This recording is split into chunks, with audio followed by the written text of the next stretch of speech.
بسم اللہ الرحمن الرحیم۔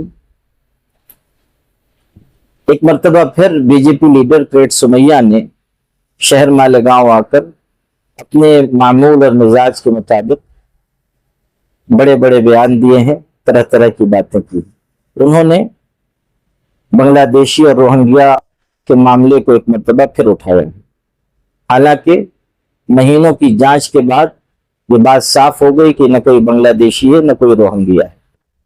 جنم داخلے میں معمولی اسپیلنگ مسٹیک کی وجہ سے FIR درج کی گئی، مختلف لوگوں کو گرفتار کیا گیا اور بہت سے تماشے ہو چکے۔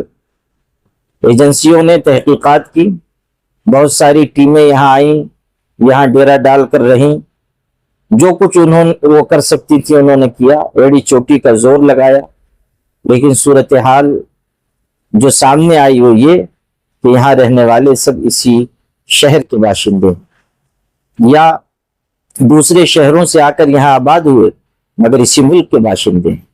وہ کوئی بنگلہ دیش سے نہیں آئے، روہنگیا سے نہیں آئے۔ لیکن اب ایک مرتبہ پھر شوشہ چھوڑا گیا ہے۔ بی جے پی لیڈر کی یہ بدزبانی اور بیان بازی نہ شہر کے حق میں ہے، نہ ریاست کے حق میں ہے، نہ ملک کے حق میں۔ جو ملک کے باشندے ہیں ان کو ہراساں کرنے کی کسی طرح اجازت نہیں دی جانی چاہیے۔ یہ ملک ہمارا ہے، یہاں رہنے کا ہم سب کو حق ہے۔ بی جے پی لیڈر کا بار بار آنا، بیان بازی کرنا خود ان کے کردار پر سوالیہ نشان قائم کرتا ہے کہ ان کی سوچ کیا ہے، ان کی ذہنیت کیا ہے، وہ کرنا کیا چاہتے۔ یہ بات بھی میں عرض کرنا چاہتا ہوں کہ ہمارے شہر کے لوگوں کو بھی سر جوڑ کر بیٹھنا چاہیے کہ اس مسئلے کو ہم کیسے حل کریں۔ جب شروع میں یہ معاملہ آیا تھا اسی وقت میں نے سماجی، ملی اور دینی تنظیموں کو متوجہ کیا تھا، شہر کے سیاسی لیڈران تک بھی پیغام پہنچایا تھا۔ ہمارے شہر کے ایک بڑے سیاسی لیڈر کو میں نے اس وقت خود بالمشافہ متوجہ کیا تو انہوں نے کہا کہ نہیں، یہ کوئی بڑا مسئلہ نہیں ہے، 2-4-10 دن میں حل ہو جائے گا۔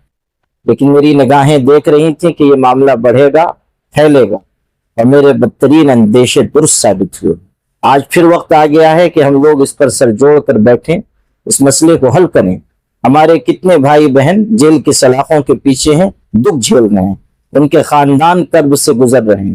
ہمیں ان کے دکھ درد کو محسوس کرنا ہوگا، ہمیں شہر کو محفوظ رکھنا ہوگا، شہر کے باشندوں کو ہمیں محفوظ رکھنا ہوگا۔ یہ بات بھی افسوسناک ہے کہ B J P leader Kirit Somaiya نے جامعہ اشاعت العلوم مکل کنواں کے سلسلے میں بھی بیان دیا ہے اور شک شبے کے دائرے میں اس ادارے کو لانے کی کوشش کی ہے۔